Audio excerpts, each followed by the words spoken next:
Dans sa vie terrestre, Jésus était Dieu, mais seulement c'est la Vierge Marie qui savait qu'il était Dieu. Et c'est après la résurrection que la divinité plénière de Jésus-Christ s'est révélée. Sur la croix, sur la face du Seigneur, il y a des osties. Et dans le tabernacle, il y a aussi une ostie. Personne ne les a mises là-bas. Elles sont venues de l'endroit d'où elles devraient provenir.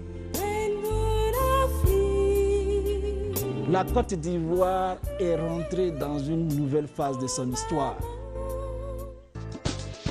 La Madone, votre documentaire religieux sur la Vierge Marie, avec Marie, mère de la charité chrétienne, ce jeudi 15 août à 9 h sur RTI 1.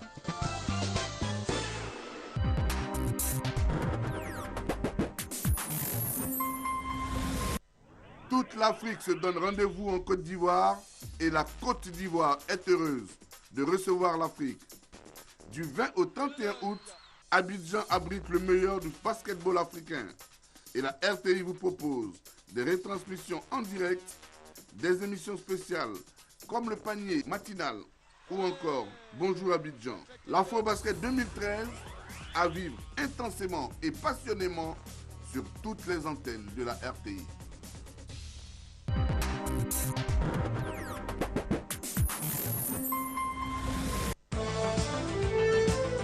Les 14e championnats du monde d'athlétisme du 10 au 18 août à Moscou, en direct sur RTI 1 et RTI 2.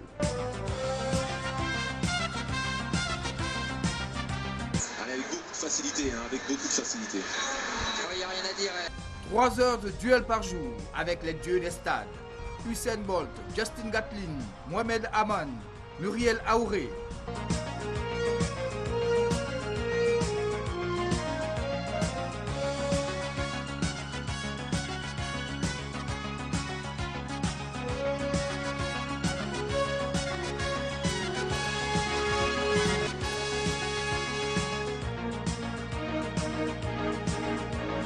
La RTI vous offre du 10 au 18 août à Moscou les mondiaux d'athlétisme.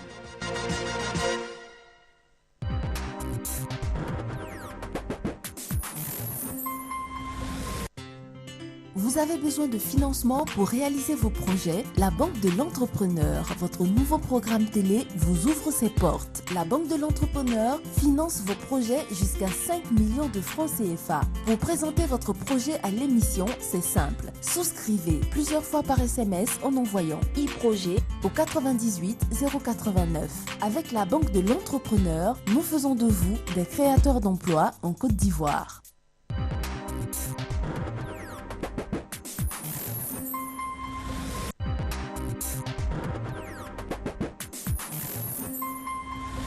Football, Ligue des Champions 2013, phase de poule, 3e journée, groupe B. C'est Westport de San Pedro, Espérance de Tunis. Dimanche 18 août à 15h30 à Robert-Champrou. Le Westport de San Pedro pourra-t-il confirmer à domicile son statut de leader du football ivoirien face à l'Orbe tunisien, finaliste de la précédente édition de la Ligue des Champions. Soyez au rendez-vous ce dimanche tous à Robert-Champrou pour pousser l'unique représentant du football ivoirien à la victoire. Entrée gratuite. Des tickets pour avoir accès au stade sont à retirer à la Fédération ivoirienne de football à Trècheville et à Robert-Champrou à Marcory à partir du vendredi 16 août à 8 h. Ceci est un message de la Fédération ivoirienne de football.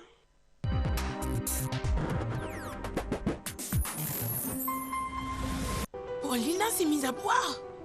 Mais d'où sors-tu une idée pareille? Mais c'est que t'as dit... Y a pas de main. Tu n'imagines pas, Carmelo, combien, oui, combien je te méprise. Tu crois réellement que tu puisses exercer une quelconque attirance sur une femme? Ah, Carmelo, tu n'es rien d'autre qu'un pauvre vieux. Tu es de ceux qui croient qu'ils peuvent retrouver leur jeunesse grâce à leur portefeuille. Retrouvez votre feuilleton Mon amour, mon péché du lundi au vendredi à 8 h sur RTI 1.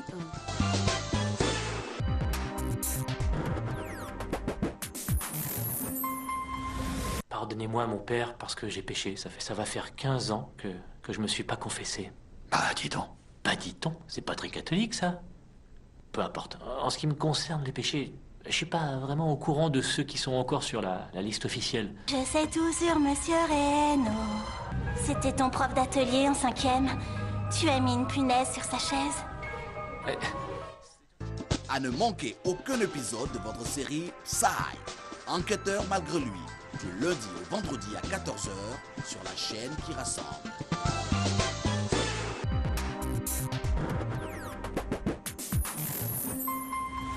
Tréta initial. Et vous êtes très frais. Je ne peux pas accepter ça. Normalement, je suis un pingouin adulte qui met la pâtée à tout le monde, un guerrier impitoyable. J'aimerais bien être un pingouinou. Ça tombe très bien, il s'appelle Pingouinou. Votre Majesté, quelle compétence avez-vous en babysitting? Bien sûr, je suis compétent. Le rendez-vous des tout-petits à voir du lundi au vendredi à 18h05 sur RTI 1.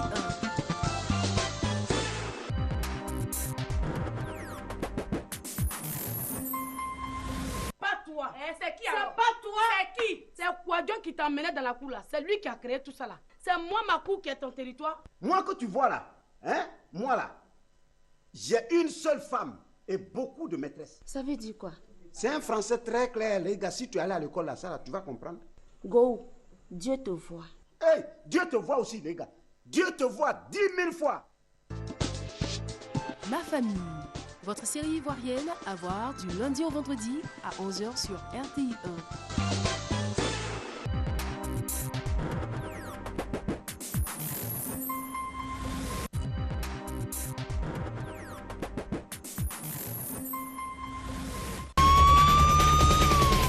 Jeune des 10 communes du district d'Abidjan, tu as entre 18 et 35 ans, ce message est pour toi. Pendant ces vacances 2013, la RTI et Bulb Studio arrivent chez toi avec la première télé-réalité intercommunale de sport et d'intellect, le RAID. Tu te sens fort, tes amis sont agiles mais aussi intelligents, alors inscrivez-vous. Envoie plusieurs fois e-RAID au 98 089. Venez compétir en équipe et repartez avec de nombreux lots de différentes valeurs pouvant aller jusqu'à 1 million de francs CFA. Le RAID, c'est du sport, de l'intellect, des quiz, de l'aventure et la fête de l'exploit. Venez défendre vos couleurs face aux autres communes d'Abidjan dans la joie et la bonne humeur. Inscrivez-vous passivement. Envoie plusieurs fois e-RAID au 98 089 et entraîne-toi car la caravane du RAID arrive dans ta commune.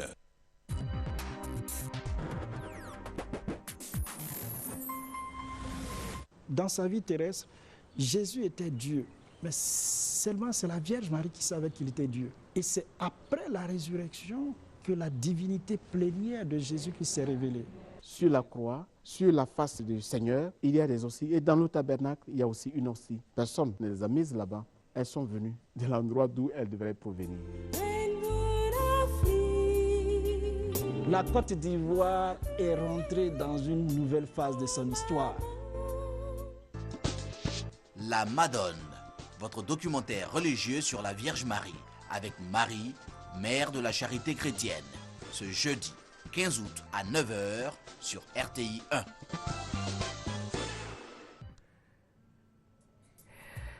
Voilà, de retour sur le plateau de Matin Bonheur, avec beaucoup de bonheur bien évidemment. Matin Bonheur aux couleurs de la fête de l'Assomption. À fête spéciale, invité spécial, eh bien, nous avons sur ce plateau l'abbé Guigui. Bonjour. Bonjour Caroline. L'abbé Elvis Guigui est donc le responsable de la pastorale de la santé, de la lutte contre le VIH-Sida, c'est bien cela? C'est ça. Et avec vous aujourd'hui, nous allons parler de la fête de l'Assomption. La fête de l'Assomption, j'ai dit déjà bonne fête. Merci. Et bonne fête à tous et à toutes. Et bonne fête à vous et bonne fête aussi à tous vos fidèles. Merci. Voilà, et voici la meilleure façon de vous souhaiter une bonne fête d'Assomption. Nous allons retrouver un groupe musical. Ginette, elle est prête. Ginette, Serge, et j'oublie le troisième nom. Chèque, voilà.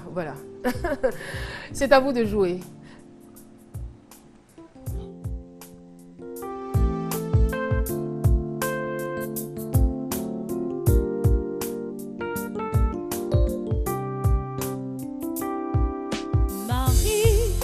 Tendresse dans nos vies, Marie, chemin qui mène à lui, ton oui fleurit dans notre vie,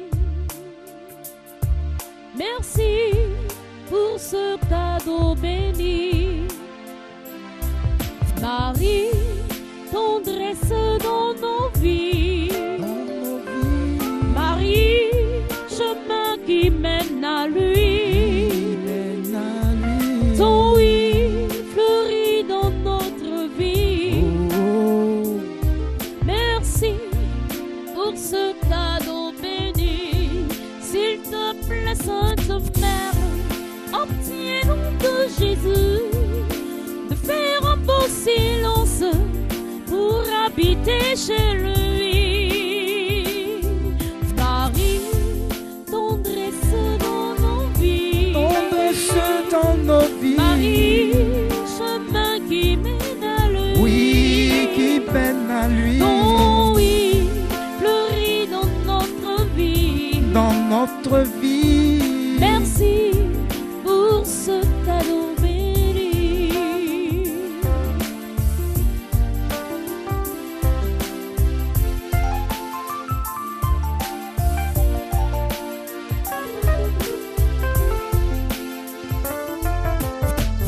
Oh, s'il te plaît, Sainte Mère, obtiens-nous de Jésus de faire un bon silence pour habiter chez lui.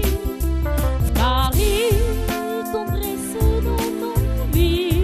Oui, dans nos vies. Marie, chemin qui mène à lui. Chemin qui mène à lui. Oh oui, fleurit dans notre vie. Oui, dans nos vies. Merci pour ce cadeau béni. Merci pour ce cadeau béni.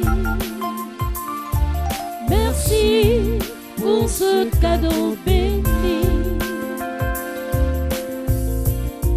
Pour ce cadeau béni. Merci. Merci Ginette, Cheikh et Serge. Alors, nous retournons vers notre prêtre, l'abbé Guigui Elvis. Que vous inspire ce chant?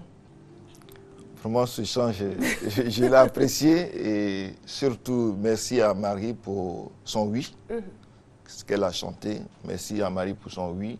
Et la fête que nous célébrons ici, dans ce sens, c'est la conséquence de son oui, en fait, La à Dieu. conséquence de son oui. Oui, la conséquence de son oui. Et aussi, c'est aussi un appel aussi à tous pour dire que si on dit oui au Seigneur et que comme Marie, si on demeure dans cette fidélité avec l'humilité en comptant sur la grâce de Dieu, on peut être glorifié, sinon on doit être glorifié comme la Vierge Marie. D'accord. Alors, comment on peut expliquer et définir cette fête de l'Assomption?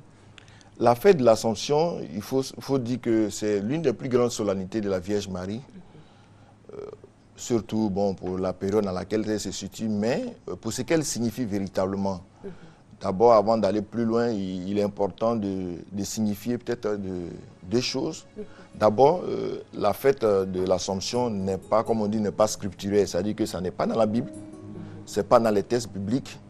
Et le deuxième élément, la fête de l'Assomption est différente de la fête de l'Ascension de notre Seigneur Jésus-Christ. Pour faire la différence entre les deux, il faut savoir que selon le terme latin assumere concernant l'Ascension et ascendere concernant l'Ascension de notre Seigneur, l'Assomption, la Vierge Marie est enlevée. C'est quelqu'un d'autre qui assume, voilà, qui assume sa montée. Or, l'ascension de notre Seigneur, c'est lui-même qui monte vers le ciel, avec ce qu'il est comme Dieu d'ailleurs. Voilà, il monte vers le ciel. Donc déjà, là, il y a une différence à marquer qui signifie effectivement dans ce que l'ascension représente pour nous. L'ascension représente effectivement ce que nous célébrons. C'est trois faits en réalité que nous célébrons dans l'ascension de la Vierge Marie. D'accord. Vous avez souligné un pan de cette fête, un pan important. Vous avez dit qu'elle n'est pas biblique. Alors, si elle n'est pas biblique, comment est-elle arrivée? D'où est-elle venue? Alors, pour parler véritablement peut-être de l'historique de la fête en tant que telle, d'abord, il faut savoir, quand je dis elle n'est pas biblique, c'est-à-dire que ce n'est pas comme par exemple dans l'ascension de notre Seigneur Jésus-Christ. On dit les disciples étaient réunis et Jésus est monté devant eux. C'est ce que les actes des apôtres vont nous dire ou les évangiles vont nous relater. Ou encore, quand on nous parle de la résurrection de notre Seigneur Jésus-Christ, de la fête de la Pâque, on nous dit le troisième jour, il est ressuscité. C'est écrit. Voilà, c'est écrit. Même pour la fête de l'Assomption de la Vierge Marie, ce sont les conséquences de ce qu'elle a été. D'abord, mère de Jésus-Christ, mère de notre Dieu. D'ailleurs, l'évangile selon Luc va nous dire, selon Saint Luc va nous dire, en reprenant les paroles d'Élisabeth, la cousine de Jésus, qui suis-je pour que la mère de mon Seigneur vienne jusqu'à moi?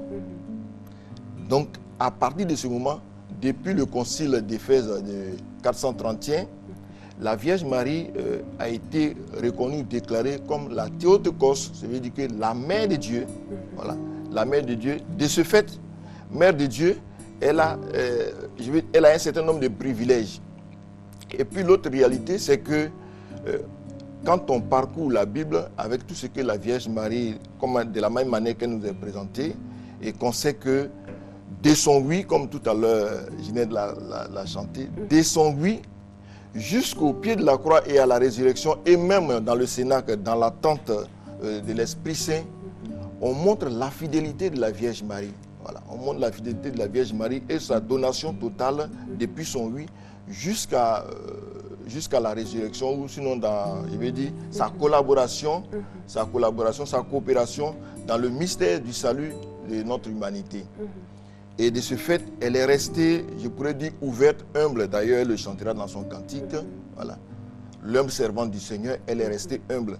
Alors, à travers ces vertus qui font d'elle une sainte femme, donc, il y a, je pourrais dire, la conséquence de cette sainteté.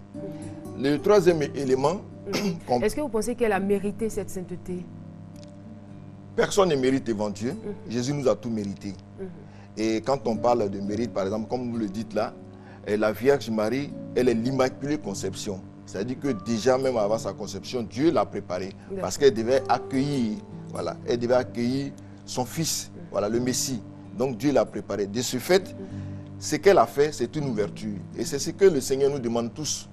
Personne ne mérite, mais de s'ouvrir à la grâce de Dieu qui se présente à nous. Pour qu'on puisse véritablement bénéficier de ce bonheur véritable. Et comment s'ouvrir?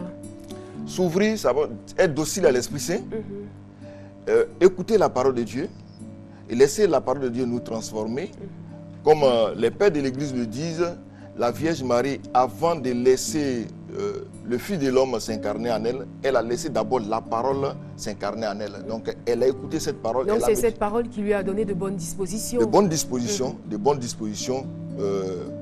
Juste une petite parenthèse, quand on voit autour de Jésus, on voit qu'on nous parle de telle Marie, telle autre Marie. Il faut se dire qu'en son temps, il y avait des prophéties qui disaient que celle qui allait mettre au monde le Messie allait s'appeler Marie.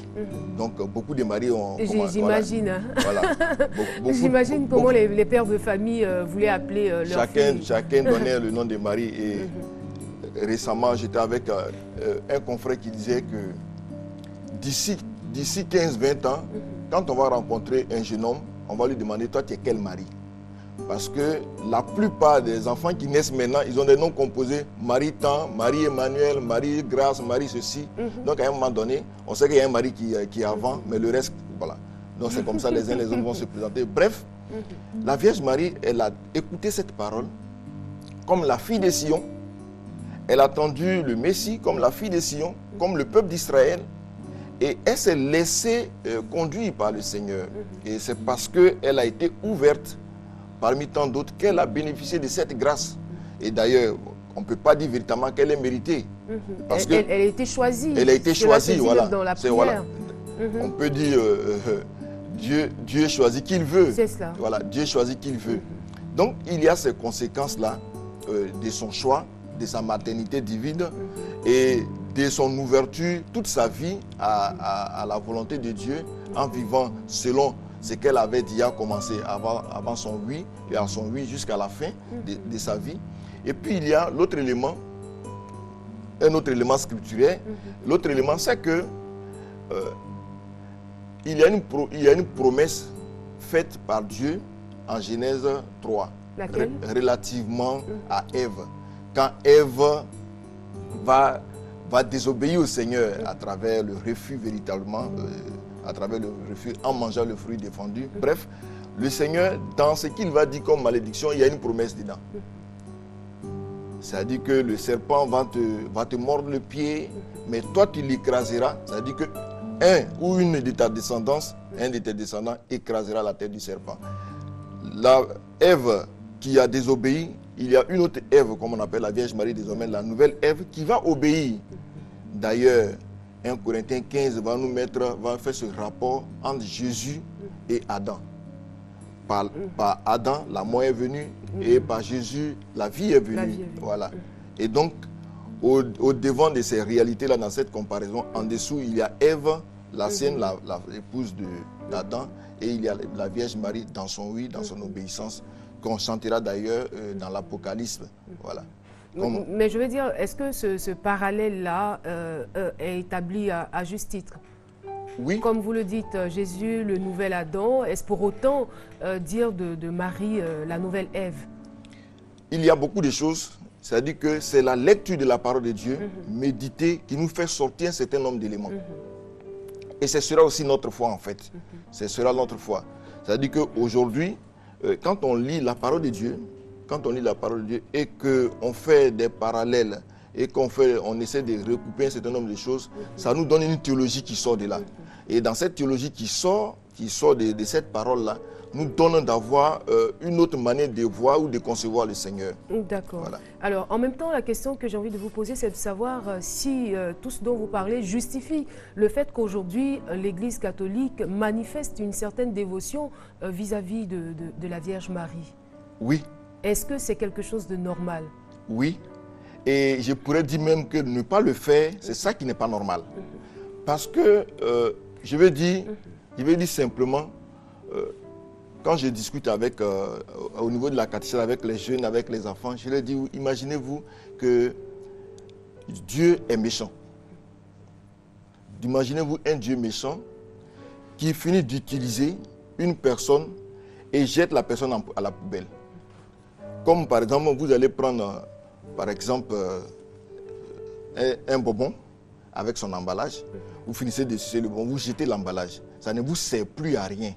Mais Dieu ne peut pas être méchant au point d'avoir utilisé quelqu'un et jeter la personne ou bien oublier carrément la personne. Mais où est ce Dieu qu'on dit tant miséricordieux, ce Dieu plein d'amour, ce Dieu pour qui nous disons, il se rappelle toujours, il est fidèle à ses choix, il est fidèle dans ce qu'il fait. C'est tous ces éléments-là qui font qu'on se dit, mais Dieu ne peut pas utiliser la Vierge Marie comme la mère de son sauveur. D'ailleurs, quand je disais tout à l'heure, il y a 3 éléments, avant de parler de la question scripturelle, il y a 3 éléments qui nous donnent de pouvoir considérer l'Assomption de la Vierge Marie. Ce corps de Marie qui a accueilli le corps de Jésus, puisque Jésus s'est incarné, il est venu dans notre humanité, il a utilisé un corps. Jésus ne peut pas manifester cette méchanceté après avoir utilisé un corps et ne pas pouvoir lui donner un certain nombre de grâces, par sa présence d'ailleurs. C'est-à-dire que par le fait même qu'il soit dans ce corps, qu'il ne soit pas capable de pouvoir donner un certain nombre de grâces et de privilèges à ce corps. Voilà pourquoi on dira que Marie, Immaculée Conception, Dieu l'a préparée pour pouvoir recevoir ce corps de son Fils. Bref, à la suite, on se dit que si nous croyons, comme je vous l'ai dit tantôt, dans la signification de la fête, on fête la mort de la Vierge Marie, la résurrection et le couronnement de la Vierge Marie. Ce sont les 3 éléments en réalité que nous sommes en train de fêter. Donc le premier élément, c'est ce qu'il est en train d'expliquer par rapport au corps. Puisque dans ce corps, Dieu s'est incarné dans ce corps, il ne peut pas connaître la même manière qu'on pourrait connaître la mort ou la putréfaction, comme on dit, la corruption. Voilà. La corruption, ce corps ne peut pas connaître la corruption, comme Jésus d'ailleurs. Et le deuxième élément, le fait que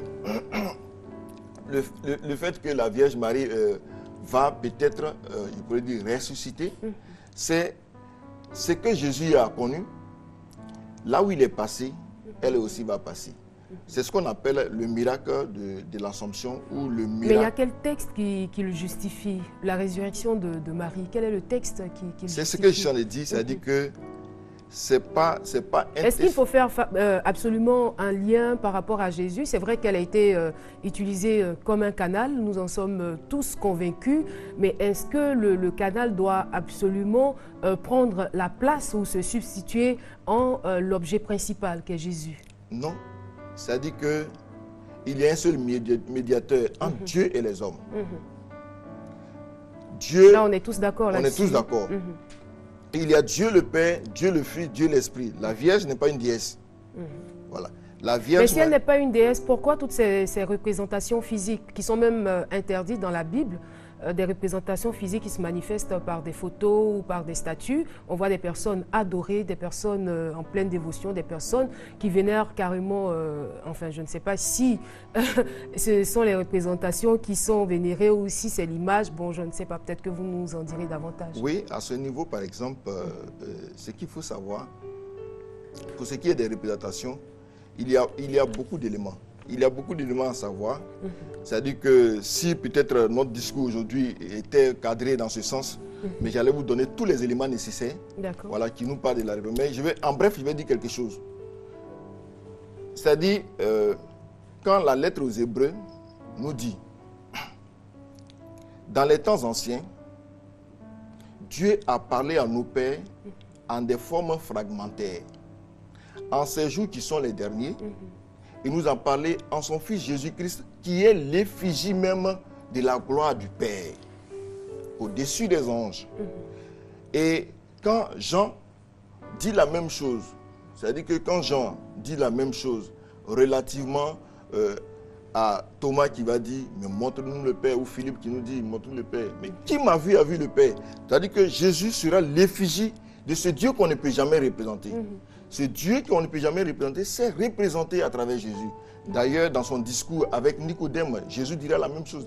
De la même manière, en faisant référence à une représentation que Dieu, ce Dieu, qui dans le Deutéronome ou dans l'Exode, selon ce que vous êtes en train de dire, Exode 20 ou Deutéronome 5, va dire, il ne faut pas faire des représentations.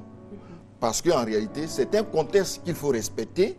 Voilà pourquoi il dit que comme ce n'est pas peut-être le domaine, bon, c'est pas ça qui fait l'objet de... Tout à fait. Mais on aura certainement l'occasion. L'occasion pour en parler. Mais ça dit que ce Dieu qui va interdire au peuple, parce que sortant d'une culture en Égypte où il y a beaucoup de représentations des divinités, donc il va leur interdire à travers le veau d'or, qui va leur interdire de faire des représentations.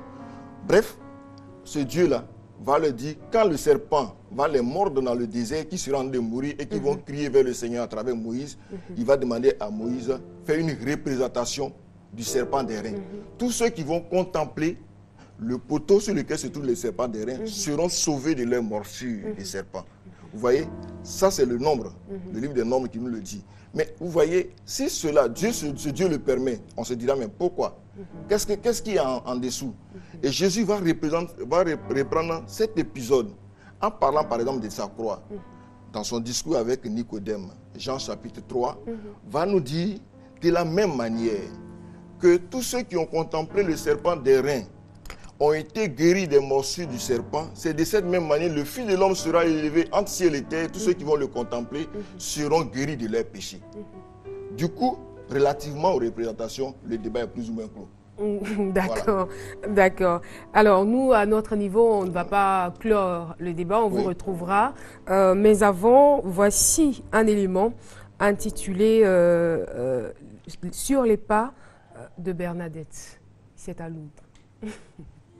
Vos louanges, ô reine des cieux, Ave, Ave, Ave. Lourdes, moulin de Boli. C'est dans cette maison qu'est née Marie-Bernard Soubirou le 7 janvier 1844. Mais la famille préfère l'appeler Bernadette. Son père, François Soubirou, était maître meunier. Bernadette et sa famille ont vécu de bonheur dans cette maison pendant 10 ans. Le peuple chrétien à Lourdes vous. Avec la sécheresse qui sévit dans la région et l'apparition de nouvelles techniques pour moudre la farine, la vie de la famille Soubirou va basculer dans les difficultés. La famille est obligée de quitter le moulin du bonheur pour une autre demeure moins chère. Mais devenue de plus en plus pauvre, elle ne peut plus payer aucun loyer.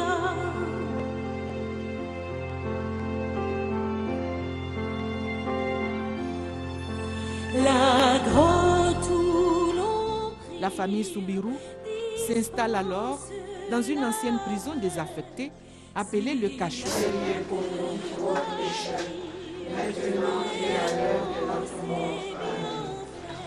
Dans ce cachot de 16 mètres carrés, la famille Soubirou vit de prières. Elle crie sa misère au Seigneur, mais ne se plaint jamais.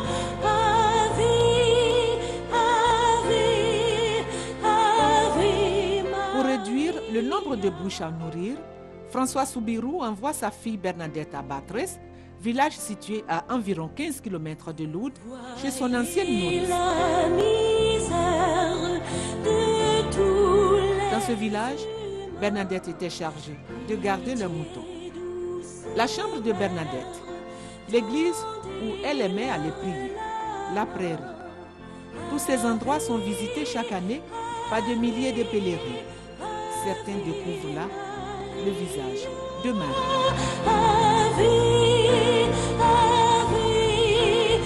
J'ai accepté de venir à Lourdes d'abord pour répondre à l'appel de la Vierge Marie, parce que je crois que c'est elle qui m'a appelé ici. Et puis en venant ici, je pensais venir donc à l'école de la Vierge Marie, cette femme-là qui, par son oui, a obtenu de Dieu grâce sur grâce, qui, par son humilité, sa foi, son courage, a su toucher le cœur de Dieu.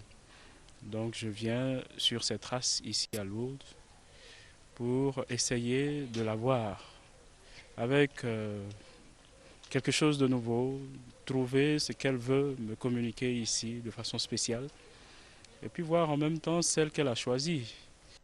Âgée de 14 ans, Bernadette nourrit le secret espoir de prendre elle aussi le corps du Christ.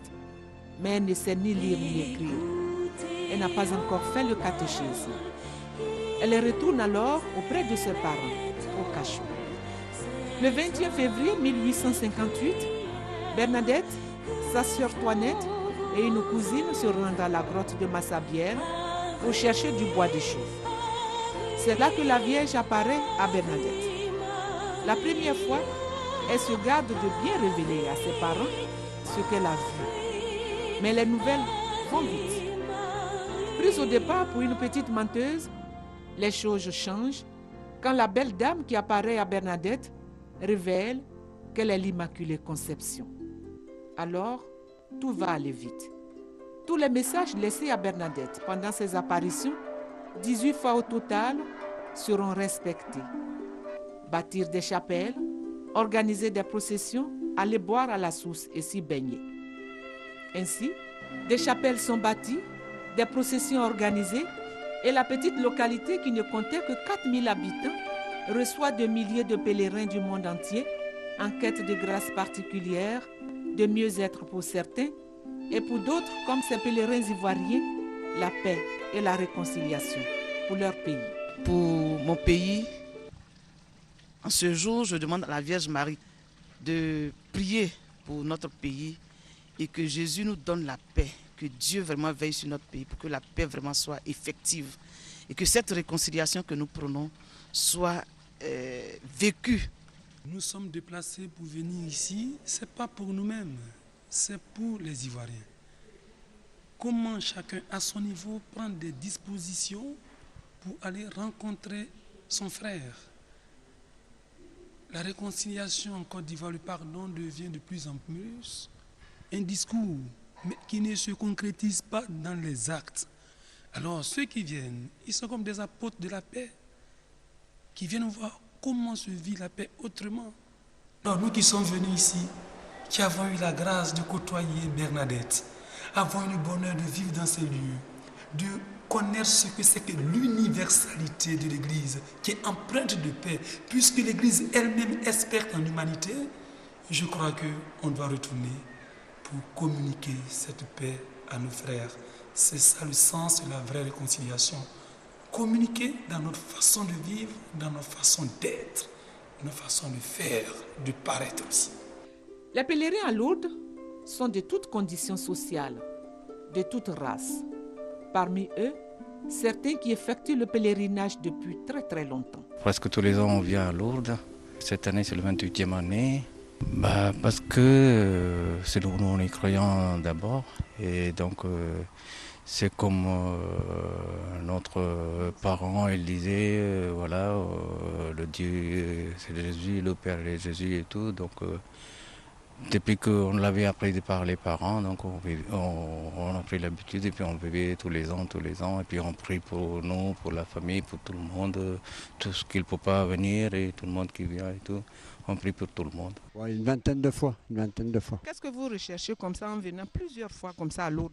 Eh ben, je recherche Jésus par la Vierge Marie, par l'apparition de la Vierge Marie à Lourdes. Et voilà, parce que bon, et ça m'apporte beaucoup pour ma foi, pour tout, c'est formidable. Je sens que je suis attiré à Lourdes tous les ans. C'est beau. Je viens à Lourdes pour au moins la 20e fois. Et c'est pour un ressourcement, une paix. On reçoit beaucoup de grâce en voyant tous ces malades, tous ces gens qui viennent du monde entier, qui défilent devant la grotte de la Vierge Marie. C'est vraiment une très grande joie de venir ici. D'autres, par contre, foulent le sol de Lourdes pour la première fois. Et l'émotion est grande.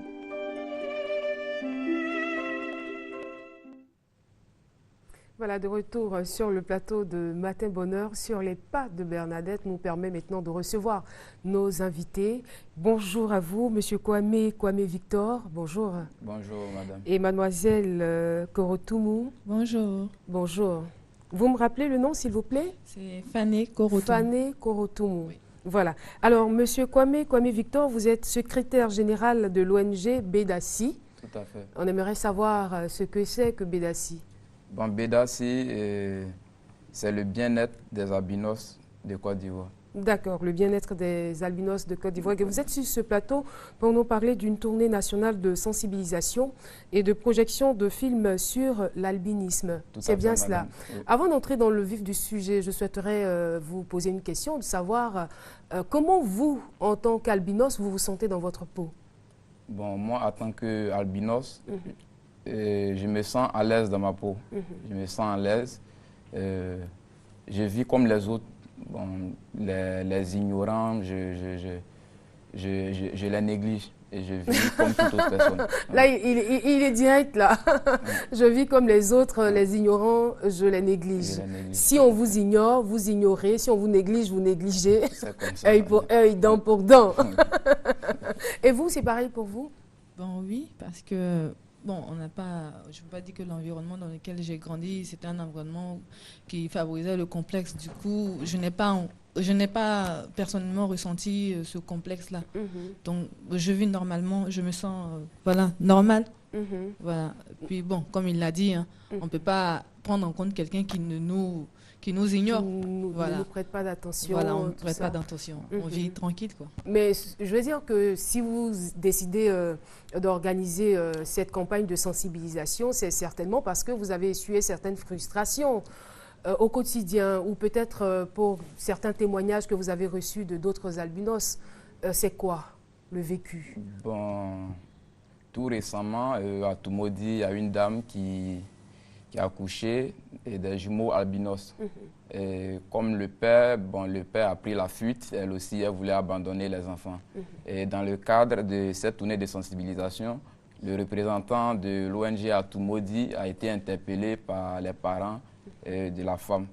Bon, pour en tout cas avoir plus d'informations sur l'ONG, pour vraiment la motiver, consoler à garder les bébés. D'accord. Donc ça, c'est quand même un cas parmi tant d'autres. Hein. Voilà, je voulais ajouter que c'est vrai que nous autres, on a eu un peu, on a eu un peu de chance, mais on rencontre beaucoup de cas. Beaucoup de cas, c'est des cas vraiment très, très décevants, des histoires vraiment désolantes. Même moi-même, hier même, j'ai appris des histoires, vraiment, je ne pourrais pas raconter sur le plateau, mais vraiment, c'est dégoûtant. Faites-nous partager quand même quelques histoires. Par exemple, moi, c'est vrai que je veux dire que je n'ai pas été... quand vous êtes en face de gens qui déjà au primaire, on vous pousse, et puis on vous blesse, et les enfants vous disent, en fait, on voulait savoir si vous avez, étant donné que vous êtes blanche, vous avez la même couleur de sang que nous. Ah. C'est frustrant. Ça arrive, ça? Oui, ça arrive. Oui, et puis il y a beaucoup de cas comme ça. Il y a aussi des parents même qui ignorent même le fait que, voilà, ils se disent que, voilà, comme leur enfant est albinos, ils seront rejetés, donc ils préfèrent fuir. Il y a plein de cas vraiment on ne pourrait pas citer ici, mais vraiment, c'est c'est décevant. D'accord, d'accord. Donc le rejet qui commence déjà depuis la tendre enfance, je veux Oui, dire, oui. même La quand on a naissance. par exemple la chance d'avoir des parents qui comprennent, je veux dire, le phénomène Oui, oui. et qui acceptent les enfants, qui leur donnent l'amour, dehors, on a peut-être ses camarades de classe ou peut-être le regard de autres certaines et tout ça. personnes, le regard des autres sur nous, et c'est difficile. Ouais. C'est difficile. Et je crois que votre ONG vous aide quand même à surmonter tout cela. Oui, Parce que j'imagine quand même la somme de toutes ces frustrations, ce que ça peut provoquer dans l'individu. Mais à vous entendre parler... Mais bien sûr, c'est pour cela que... On sent que vous êtes une personne libre. Oui, bien sûr. Mais c'est pour cela qu'aussi dans cette ONG, il a fallu qu'il y ait aussi des gens comme nous délibérés, décomplexés, pour pouvoir montrer que on est comme les autres, on a un surus comme les autres, on a un mental comme les autres, on est pareil, quoi. Bien sûr, et vous parlez bien. Bien sûr, c'est normal. Alors, vous êtes là pour nous parler, je le rappelle, d'une tournée nationale de sensibilisation et de projection de films sur l'albinisme. Tout à Ça fait, démarre madame. quand et qu'est-ce qui va se passer concrètement? Quelles sont les villes Bon, ou les ok. villages, pourquoi pas, qui seront visités? Cette tournée s'entreprend par l'ONG Bédassi en partenariat avec la division des droits de l'homme de l'ONU ici, D'accord. à travers 9 villes de la Côte d'Ivoire. Qui sont? À savoir Toumoudi, est prévu pour le 17 août 2013 à partir de 9h au foyer des jeunes. Le 19 août à Yamsokro, à l'auditorium du lycée Mami Adjoa à partir de 9h. À Daloa, le 21 août à 14h au centre culturel. À Boaké, le 23 août au centre culturel Jacques Aka à partir de 9h. À Féké, le 25 août au centre polyvalent à partir de 16h. Le 27 août à Korogo au centre culturel à partir de 15h. Le 29 août à Odiéné au centre à la place de la République à partir de 18h. Enfin, avant ça, le 1er septembre à Bondoukou, à la salle des fêtes de la mairie à partir de 9h. Et enfin, à Abidjan, le 5 septembre, à la salle des fêtes de la mairie de Trècheville à partir de 9h. D'accord. Et qu'est-ce qui va se passer concrètement dans ces différentes villes? Bon, dans ces différentes villes, le chronogramme de la tournée est ainsi établi. Il y aura les allocutions, le one-man show d'Omega David et la projection du film, Le droit de vivre. Des allocutions qui seront certainement données par des responsables de l'ONG oui, par les aussi des autorités Tout à fait, madame. de ces différentes villes. Oui. D'accord. Vous voulez ajouter quelque chose? Bon, je voudrais ajouter que en fait, l'objectif, c'est toujours la même. Insertion, inclusion, insertion, intégration à tous les niveaux sociaux des albinos. Parce que c'est vraiment, on veut vraiment accentuer cela à travers cette sensibilisation. Il faut plus, parce que changer les mentales, c'est pas un petit travail.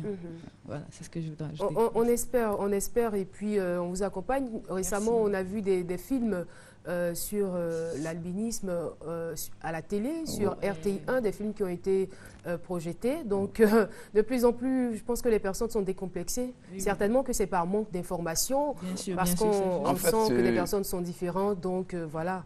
Le film a vraiment contribué au changement des mentalités. En tout cas, ça a vraiment réduit les marginalisations, les discriminations et autres. Voilà, c'est le constat que nous avons fait. Et parlons de votre insertion socio-professionnelle. Bon, actuellement, moi, franchement, je suis à l'aise. Voilà, quand je passe, on m'interpelle, on me félicite par-ci, par-là. Mais qu'est-ce que vous faites dans la vie? Grâce à la RTI. Bon, moi, je suis commis de boulangerie. D'accord. Et ça se passe bien avec vos collaborateurs? En tout cas, ça se passe bien, ça se passe bien. Le regard a changé, j'imagine, depuis la projection tout à fait, de ça a film. changé, ça a changé. Et surtout que maintenant... en tout cas, il y a eu un changement. D'accord. Et vous? Comme moi, je vous l'ai dit, moi, je n'ai pas, partout où je passe, je n'ai pas senti. Mais le problème, c'est que, mais je veux dire, l'activité... compte parce que depuis que j'ai eu un brevet de technicien en ressources humaines et communication. D'accord. Et actuellement, je suis admissible. donc je n'ai pas encore eu la chance d'avoir un stage pour pouvoir soutenir. Et bon, j'espère pouvoir... Bien sûr, au sorti de cette émission, c'est sûr qu'on va bien vous sûr, parce que j'espère j'espère vraiment parce que au sorti même de là, vraiment avoir un travail parce que bien on ne peut sûr, pas se minimiser un stage quand même. Donc voilà. D'accord.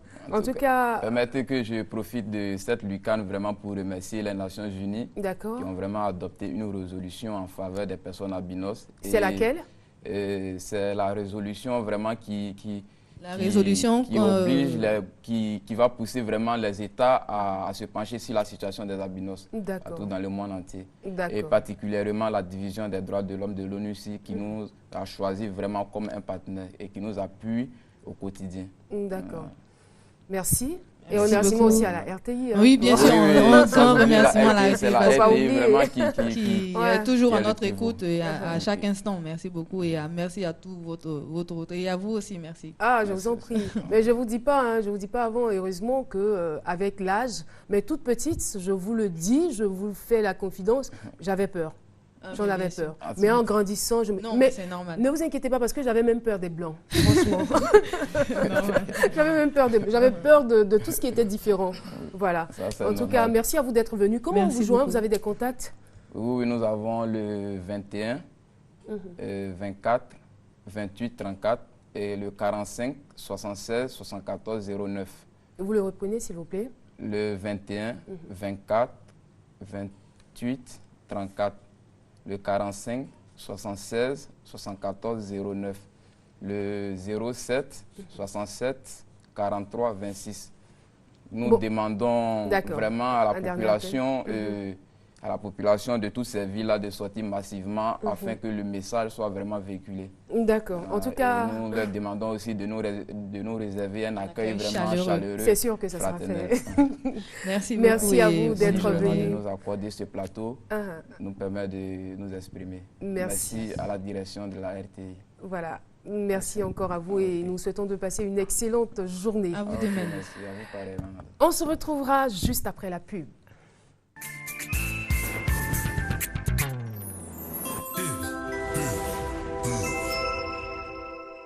Tu es épique? Envoie plusieurs fois par SMS épique au 3400 et imagine ta life. Des vacances de rêve imaginées par toi et réalisées pour toi par Epic Nation. Joue et gagne systématiquement 60 minutes gratuites vers tes potes. Avec des tablettes, du crédit Flouze, des clés internet 3.75G et plein d'autres surprises épiques. Envoie donc épique au 3400 et imagine ta life. Il y a forcément quelque chose à gagner. Move, no limit.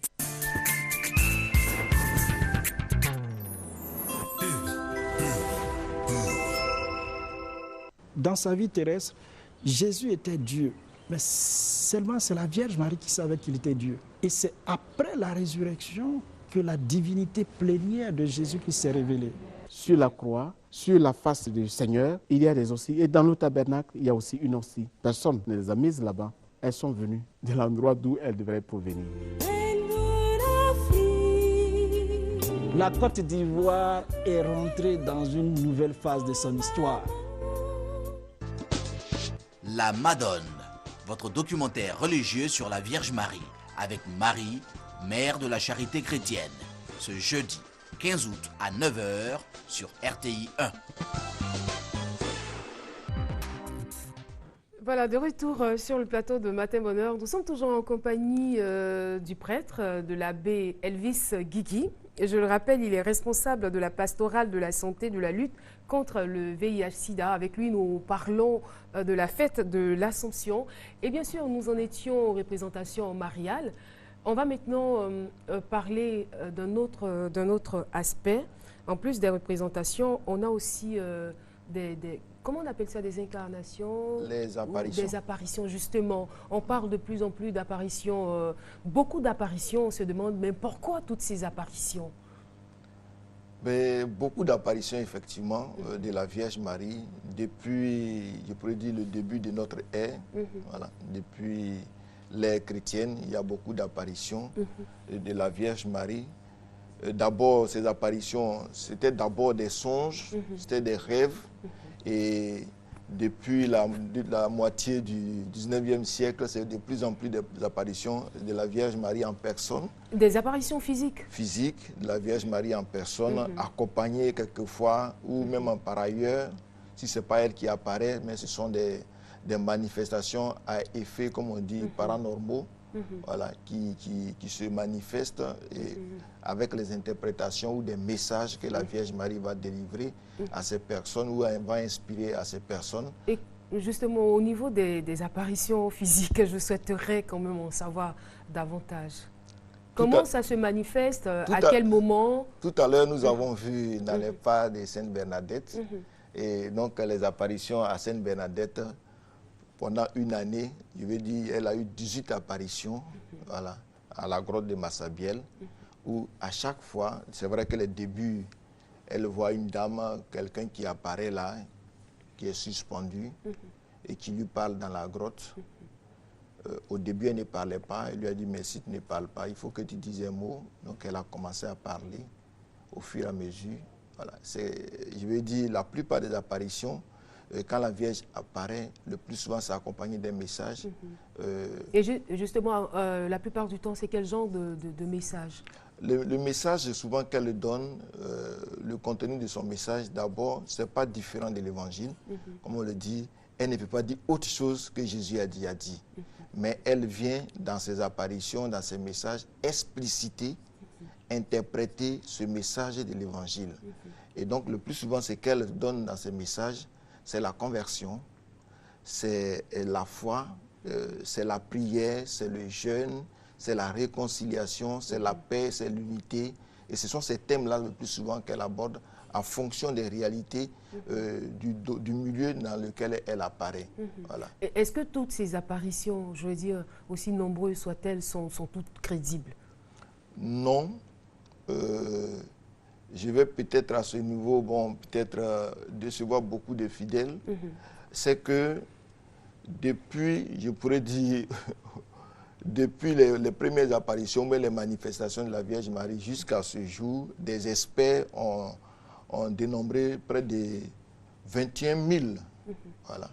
Et sur ces 21 000... Près de 21 000 apparitions. Apparitions ou manifestations de la Vierge Marie.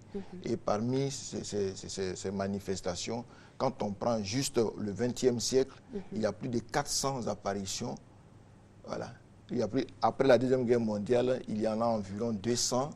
Mais au-delà de tout cela, il n'y a que, pour le moment, environ 15 ou 16 qui sont reconnus par l'Église.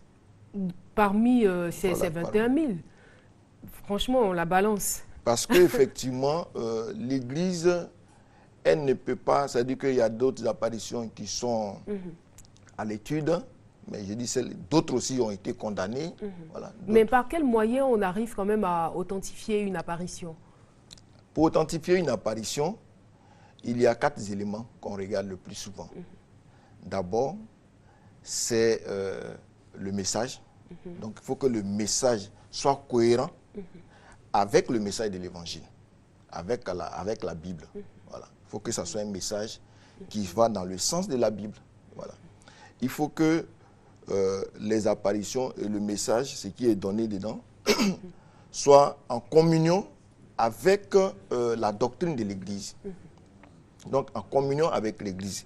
Le troisième élément, c'est qu'il faut que le message et le messager, qu'il y ait une cohérence de vie. Et la dernière chose, c'est qu'il faudrait que le message qui est donné, ou sinon les apparitions invitent véritablement à ce changement qui va dans le sens de la proclamation du message de Jésus-Christ. D'accord. Là, je suis sûre, comme vous l'avez dit, que vous êtes en train de décevoir beaucoup de chrétiens catholiques, parce que sur 21 000 apparitions enregistrées, on remarque seulement qu'il y a 18, peut-être, apparitions qui sont authentifiées. Et vous avez dit aussi dans votre intervention que la plupart des apparitions, lorsque la Vierge Marie arrive, c'est pour parler, c'est pour donner un message issu ou extrait de la Bible ou en communion avec la communauté. Alors, je vais dire, justement, pourquoi et qui, si ce n'est pas Dieu qui envoie la Vierge Marie ou si ce n'est pas la Vierge Marie qui apparaît à ces personnes, alors qui sait? Bon, ce qu'on veut dire, c'est-à-dire relativement à la Vierge Marie. Puisque ce n'est pas authentique dans la majeure partie des cas, ce n'est pas authentique. Oui, c'est-à-dire qu'on ne Donc peut... qui parle et qui est représenté par la Vierge Marie là? Justement, ce sont des études qui sont faites, parce que quand tout à l'heure j'ai parlé des experts, il y a des experts en cela, il y a des gens qui ont étudié cela, et il y a des gens qui non seulement connaissent la parole de Dieu, donc le message ce sont les équipes. Je donne comme ça, j'ouvre une parenthèse. Tout à l'heure, on nous montrait un document qui va avoir lieu tout à l'heure à 9h. À 9h. Voilà. Marie, mère des charités chrétiennes. L'archevêque d'Abidjan, puisque les manifestations ont eu lieu ici à Abidjan, à la Riviera Palmeraie. Alors, l'archevêque d'Abidjan a commis un groupe pour pouvoir étudier cette question. Par exemple, donc dans ce groupe, il y a toutes les catégories de personnes, des prêtres qui ont la formation, je veux dire qui ont fait la spécialité de la spiritualité. Il y a des médecins, voilà, il y a des médecins, il y a des psychologues. Je pourrais dire une panoplie de personnes selon leur spécialité qui vont se mettre autour pour pouvoir étudier la question. Parce que quelquefois, dans ces apparitions, il peut y avoir d'autres effets. Voilà. Il peut y avoir d'autres effets. Entre autres, par exemple, il peut arriver que ça soit une projection que moi j'ai fait. D'accord. Voilà, ça peut être une projection que j'ai fait.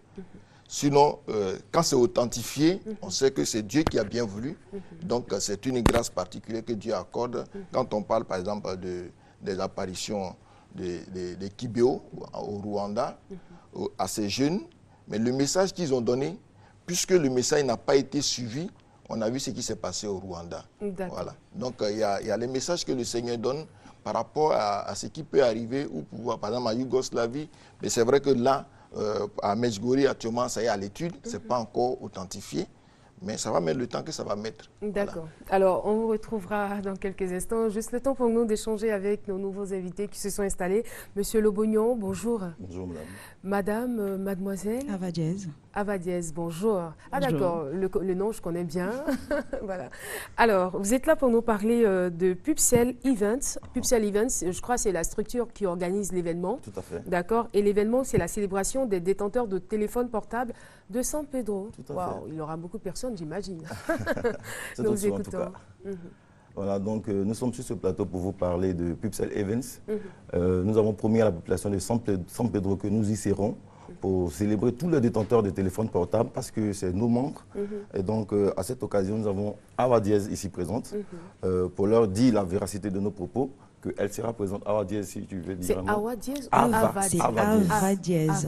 Et pour ma part, je tenais à rassurer mon public et le public de San Pedro que je serai bel et bien à San Pedro pour fêter avec eux. Voilà, ça sera un truc de ouf.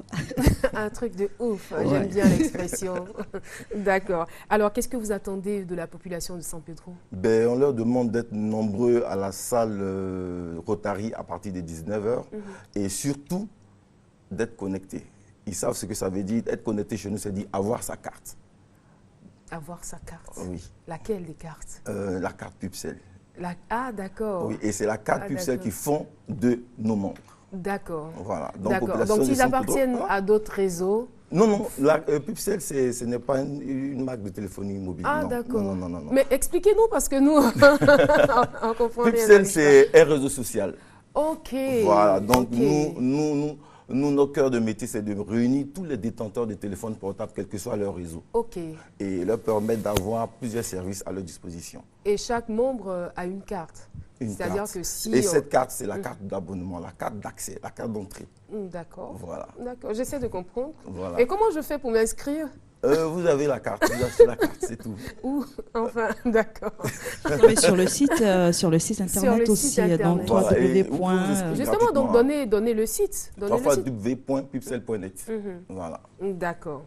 Alors, donc, ça va se dérouler, on va dire, le 17 août. C'est un samedi? Oui, c'est samedi. C'est samedi. Mais déjà, vendredi, nous sommes à San Pedro pour qu'ils voient tous les artistes qui seront avec nous et tout l'armada avec lequel on part à San Pedro. À part à Vadiez, on aura... Il y a le grand retour d'Assiri Fissarmont qui sera du nôtre. D'accord. Et puis, il y aura plusieurs d'autres artistes qui nous accompagneront. D'accord. Voilà. On ne va pas tout dévoiler sur place. Bien sûr, il ne faut pas, surtout pas. Merci à vous. Vous avez des contacts? Oui, nous avons des contacts. Pour tout contact, nous avons le 20, le 01, le 10 71, le 02 50 49 39. Voilà. Vous reprenez les contacts, s'il vous plaît. Je reprends les contacts, le 20 01 10 71, le 02 50 49 39. Monsieur Lobognon, merci d'être venu sur ce plateau. Avadiez, merci aussi à vous. Merci, je vous souhaite une excellente fête d'Assomption si vous êtes chrétien catholique. Oui. Et bien sûr, vous étiez sur ce plateau pour nous parler de Pubcell Event, marquant la célébration des détenteurs de téléphones portables de San Pedro. Ça va se dérouler le samedi 17 août à partir de 19h à la salle Rotary de San Pedro, bien sûr. 20 01 10 71 ou le 02 50 49 39. Voilà. Merci encore et puis au revoir. On va retrouver, le père Guigui Elvis. Alors, on parlait des apparitions oui. Mariales.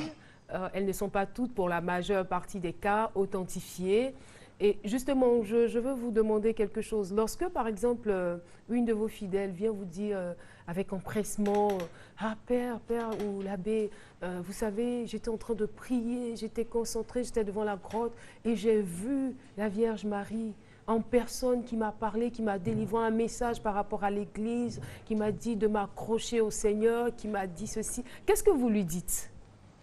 Le plus souvent, quand des personnes viennent nous voir pour dire que j'ai eu un message de la Vierge Marie ou la Vierge Marie m'a apparu, bon, vous savez, les apparitions de la Vierge Marie ou les messages de la Vierge Marie qui sont donnés ou les sanctuaires que nous fréquentons, c'est d'abord, dans ce sens-là, c'est d'abord pour conduire à la conversion. Donc, je dis simplement à la personne, alors essaye d'abord d'adapter ce message à ta réalité. Ce que tu viens de recevoir comme message, par exemple, si elle dit qu'elle a reçu un message pour moi, ou un message pour telle personne, ou bien pour l'Église, ou pour la Côte d'Ivoire, il dit, toi étant dans l'Église, ou étant ivoirienne, essaie de vivre ce message d'abord, et puis au fur et à mesure, on verra comment nous aussi on peut suivre. Voilà. Parce que si la Vierge Marie t'a choisi... Mais pour l'instant, vous n'avez pas, par exemple, je vais dire, le moyen de rendre authentique ou de mesurer la crédibilité de cette apparition. Donc, est-ce qu'en même temps, vous demandez à votre fidèle, vous lui donnez certaines recommandations par rapport à cela? Ou bien, je vais dire, qu'est-ce que vous lui dites concrètement? Oui, vous savez les apparitions ou les révélations privées, ne sont pas articles de foi, comme on le dit dans l'Église, ce n'est pas article de foi. C'est-à-dire que je ne suis pas obligé, même toutes ces apparitions, voilà, toutes ces apparitions, les chrétiens ne sont pas obligés d'y croire. D'accord. Voilà, ils ne sont pas obligés d'y croire. Ce ne sont pas des articles de foi, ce ne sont pas des dogmes. Voilà. Alors, ils ne sont pas obligés d'y croire. Et quand un fidèle vient me dire qu'il a eu une apparition, bon, je continue de l'écouter et de le suivre pour comprendre, pour le sonder, pour voir, comme j'ai dit, par exemple, est-ce que ce n'est pas une hallucination? Est-ce que ce n'est pas un problème psychologique que la personne a? Est-ce que la personne n'a pas d'autres réalités, d'autres problèmes en famille qui font qu'elle fait des projections extérieures? Donc, il y a toutes ces réalités-là. C'est-à-dire que pour un suivi, il y a beaucoup de choses. Voilà. Il y a beaucoup de choses. Donc, je veux dire, quand la personne va venir me rencontrer pour qu'on puisse parler, mais je continue de l'accompagner. Comme on dit, accompagnement spirituel. J'essaie de l'accompagner, puis au fur et à mesure, je vais voir. Si ça dépasse mes compétences, il y a des prêtres qui sont allés étudier cela. Et donc, je peux conduire la personne vers ces personnes-là. Puis bon, on pourra continuer toujours l'accompagnement. Et puis bon, si ça fait une autre dimension, au fur et à mesure, voilà, l'Église est tellement bien organisée et il y a tous les éléments à l'intérieur que bon, on n'a rien à craindre. D'accord. Ouais. Alors, dernière question, au-delà, je veux dire, des messages authentifiés par des apparitions crédibles. Alors, au-delà de ces messages, qu'est-ce que cela apporte véritablement aux chrétiens? beaucoup de choses parce qu'il y a l'éveil de la foi. Il y a l'éveil de la foi. Vous voyez tout à l'heure quand on a suivi le document qui passait sur Sainte-Bernadette ou sinon sur Lourdes, vous voyez tous ceux qui y vont, quand on fait par exemple un pèlerinage, on va dans un sanctuaire, il y a ce contact ou cette intimité avec le Seigneur que nous vivons. Au-delà même que ce soit la Vierge Marie, que ce soit telle personne. D'accord. Voilà. Il y a cette intimité, le fait même qu'on s'est retiré d'un certain nombre de choses et qu'on ait fait ce chemin. Mais ça veut dire que l'homme en général, je pourrais dire, c'est un pèlerin sur la terre. L'homme est un pèlerin sur la terre. Donc ça veut dire que dans ce cheminement-là, il y a un cheminement en élevant notre cœur vers le Seigneur. Déjà, pour ça, Dieu nous donne un certain nombre de grâces. D'accord. Voilà. Merci beaucoup et ce sera là votre mot de fin. En tout cas, merci à vous d'être venu sur le plateau nous éclairer donc sur la fête de l'Assomption. On vous souhaite à nouveau une très bonne fête d'Assomption. Je rappelle, Abbé Elvis Ligui, vous êtes responsable de la pastorale de la santé, de la lutte contre le VIH-Sida. Et vous étiez bien sûr sur ce plateau pour nous parler donc de la fête de l'Assomption. Alors, l'émission est pratiquement terminée. Judith Assoumou l'a réalisée avec maestria. Nous profitons pour souhaiter une très bonne fête à tous les chrétiens catholiques. Et bien sûr, nous retrouvons et nous terminons avec le groupe musical Ginette, Serge, Échec. C'est à vous. Ave Maria, ô fille de Dieu, le Seigneur t'a comblé de grâce et de beauté. Le Seigneur t'a comblé de grâce et de beauté. Gloire à toi Marie, fille d'Israël, fleur épanouie dans la joie du ciel. Fleur épanouie dans la joie du ciel. Peuple loué Marie, la mère au cœur aimant. Gloire à toi Vierge Mère, Ave Marie c'est là. Peuple loué Marie, la mère au cœur aimant. Gloire à toi Vierge Mère, Ave Marie Stella. Marie, nous voici tes enfants réunis autour de toi pour chanter ton nom si doux. Marie, nous voici tes enfants réunis autour de toi pour chanter ton nom si doux. Peuple loué Marie, la mère au cœur aimant. Gloire à toi Vierge Mère, Ave Marie Stella. Allah et maman, alléluia, et maman, et Allah et maman, alléluia, et maman, et Allah et maman, alléluia, et maman, et Allah et maman, alléluia, et maman, et Maman Maria, salve Regina. Maman Maria, salve Regina. Maman Maria, salve Regina. Maman Maria, salve Regina. Oh maman, oh salve Regina. Maman Maria, salve Regina.